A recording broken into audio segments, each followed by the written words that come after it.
In every group of friends, there is always a dreamer. The one whose head is filled with poetry, whose heart longs for a love found only in the pages of a well-worn book. For the Wallflowers, 4 young ladies who once huddled at the edges of London's grandest ballrooms, that dreamer was Daisy Bowman. We've watched her friends, Annabelle, Evie, and even her own fire-breathing sister Lillian find their unlikely happily ever afters. But now, only Daisy remains, the last wallflower in bloom, waiting for a hero worthy of her imagination.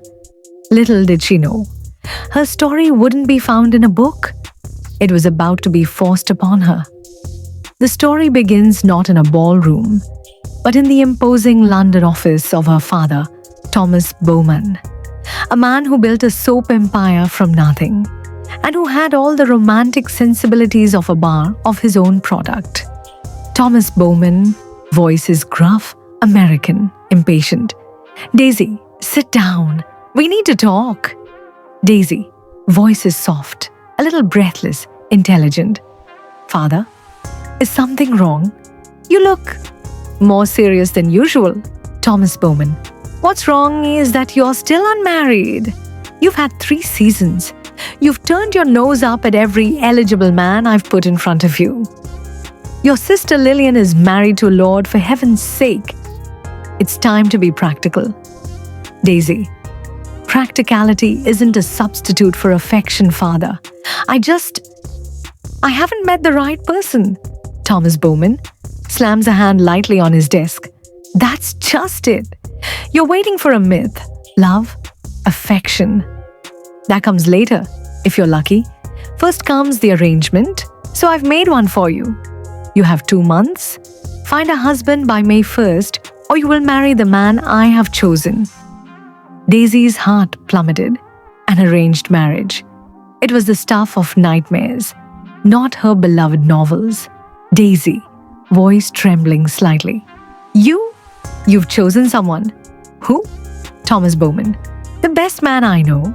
Smart, ruthless, and he'll make sure our family's fortune is never squandered. He's my right hand. Matthew Swift." Matthew Swift? The name was like a stone in her stomach. Mr. Swift was her father's protege, a cold, calculating American with eyes that seemed to see right through you, assessing your value and finding it wanting. He never smiled. He never wasted a word.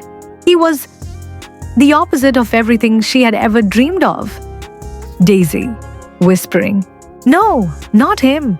Anyone but him, father. He doesn't even like me." Thomas Bowman, "Liking has nothing to do with it. He's ambitious. Marrying my daughter is a good business move for him. He'll do it." The matter is settled. Act 1, a battle of wills. That evening, Matthew Swift was summoned to the Bowman residence. Standing in the parlor, he looked as severe and unyielding as ever in his dark, perfectly tailored suit. Daisy watched him from the doorway, her heart a frantic drum against her ribs. Matthew Swift, voice is deep, controlled, with a crisp American accent. "Miss Bowman, your father explained the situation." Daisy, "He did, Mr. Swift. I must assume you are as thrilled by this arrangement as I am." Her voice was laced with eyes. She had hoped, prayed that he would refuse, that his own ambition wouldn't stoop to a forced marriage. Matthew Swift, "My feelings on the matter are irrelevant. Your father has made a business proposal. I am considering its merits." Daisy, taking a step forward, her voice rising with passion. "A business proposal? My life is not a contract to be negotiated. I will not be part of a merger. I am a person with hopes and dreams that do not involve being shackled to a man who looks at me as if I'm a poorly balanced ledger." For the first time, a flicker of something, annoyance, surprise, crossed his face. He met her gaze, and his eyes, usually so cold, held a strange intensity. "Matthew Swift, and what are your dreams, Miss Bowman?" to wait for a night on a white charger. Life is not a fairy tale. It is a series of strategic decisions. Perhaps it's time you made one. And so began their Cold War. Daisy, with the help of her Wallflower friends, launched a frantic campaign to find any other husband. She attended every party, danced with every lord, and tried to find a spark of connection with anyone who wasn't Matthew Swift.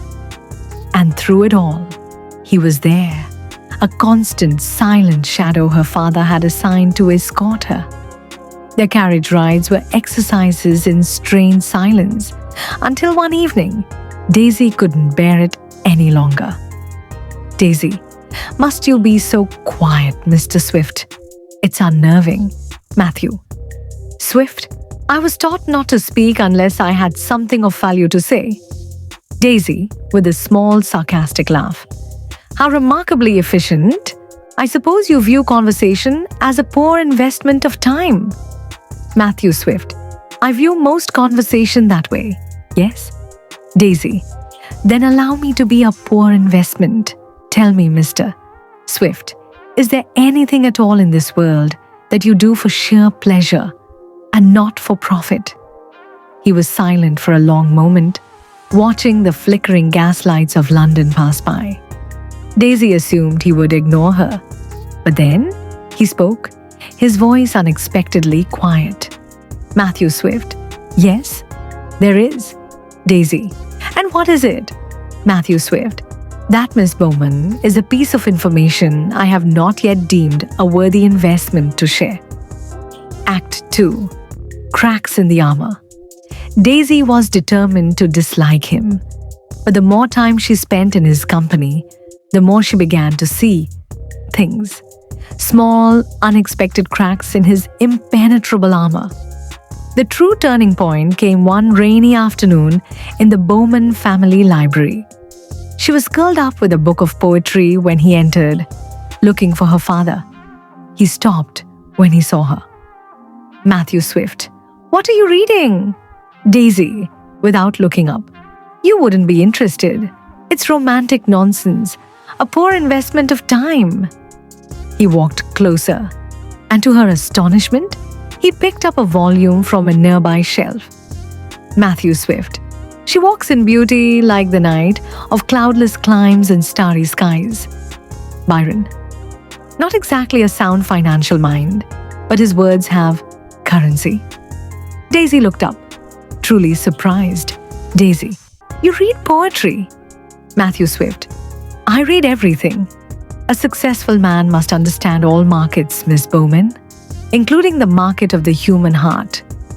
He spoke the words like a businessman, but his eyes betrayed him. As he looked at the book in his hands, his face softened, the harsh lines around his mouth easing for just a moment. Daisy saw a glimpse of a different man, a man who understood beauty, even if he refused to acknowledge it. Daisy, softly: "What do you think of the poem?" "Truly, not as a market." Matthew Swift, after a pause: "I think it is a masterful description of how light and darkness can create something more beautiful together than either could be alone." And in that moment, looking at this severe, dark-suited man, Daisy felt a strange, unnerving flutter in her chest. She was the light. He was the darkness. And the thought was not nearly as frightening as it should have been. At a ball a week later, Daisy was cornered by a particularly unpleasant lord who was known for his wandering hands. As he leaned in too close, a shadow fell over them. Matthew Swift, voice is dangerously low and cold: "Lord Ashworth, I believe Miss Bowman is feeling unwell. I will be escorting her home." Lord Ashworth, scoffing: "And who are you two?" Matthew Swift: "I'm the man who manages her father's business, and I can assure you, it would be unwise to displease me. Now, if you'll excuse us." He took Daisy's arm, his grip firm but not painful, and led her away without a backward glance. In the quiet of the garden, beneath the moonlight, Daisy found her voice. Daisy, thank you. Matthew Swift, you are to be my wife. I will not have you distressed by fools. You are my responsibility. Daisy, is that all I am to you? A responsibility, an asset to be protected? He turned to face her, and the moonlight caught the sharp planes of his face. The control he held so tightly seemed to be slipping. Matthew Swift, voice is raw, intense. No, you are not just an asset. You are a complication. You are a disruption to every plan I have ever made. You fill my thoughts when I need to be focused, and you make me consider things like poetry and moonlight, that have no place in my world.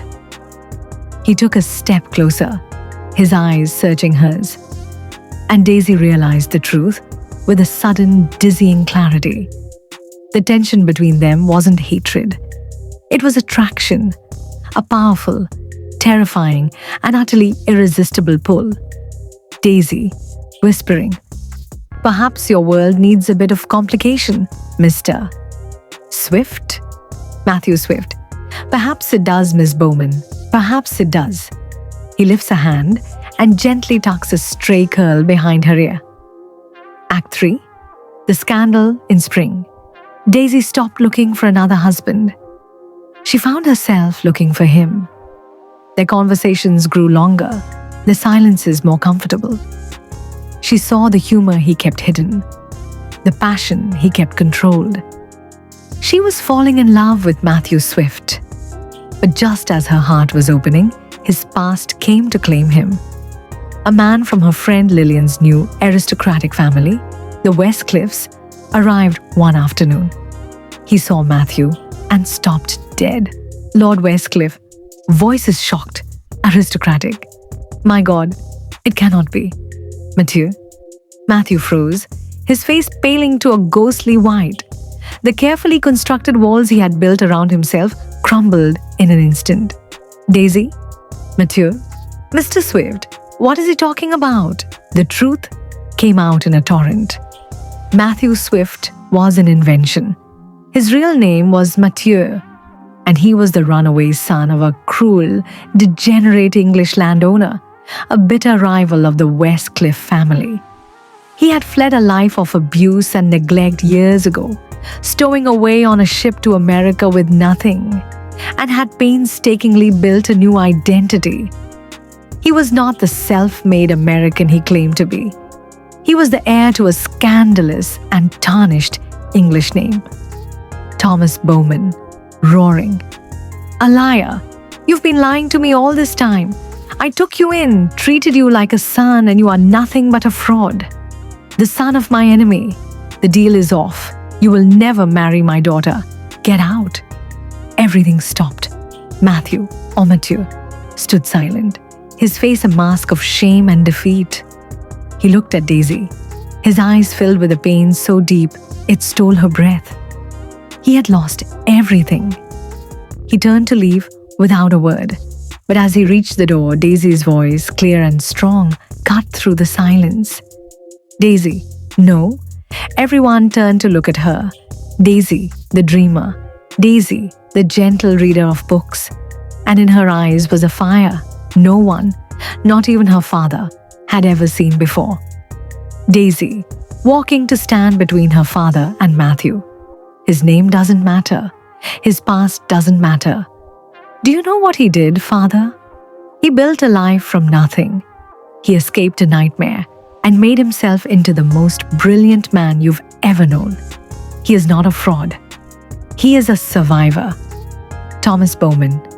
Daisy, this is not... Daisy, I love him.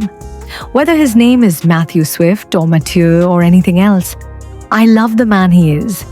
And if he goes, I go with him. She walked to Matthew's side and took his hand. He looked down at her, his expression one of utter disbelief and dawning hope. The dreamer had become the hero. Her love was not a fantasy from a book. It was a shield, real and strong enough to protect them both. Matthew, voice thick with emotion. Daisy, you don't have to do this. Daisy, I'm not doing it because I have to. I'm doing it because, for the first time in my life, I'm not dreaming. This is real. We are real. In the end, even Thomas Bowman could not argue with a love that fears. He saw not the son of his rival, but the man who had earned his daughter's unwavering loyalty. Matthew confronted his past, but on his own terms, with Daisy by his side. They were married not in a grand cathedral, but in a quiet garden as spring bloomed around them. The scandal that had threatened to tear them apart became the very thing that bound them together. Daisy, happy and content. I spent my whole life looking for a hero in the pages of a book. Matthew, warm and full of love. And I spent my life trying to escape a story that was already written for me. Daisy. And what did we find? Matthew, that the best stories are the ones you write together. And so the last Wallflower found her hero. He wasn't a knight in shining armor, but a complicated, brilliant man who saw her not as a dreamer, but as the only dream that mattered. And in his arms, Daisy Bowman finally found a love far more beautiful than any she had ever read.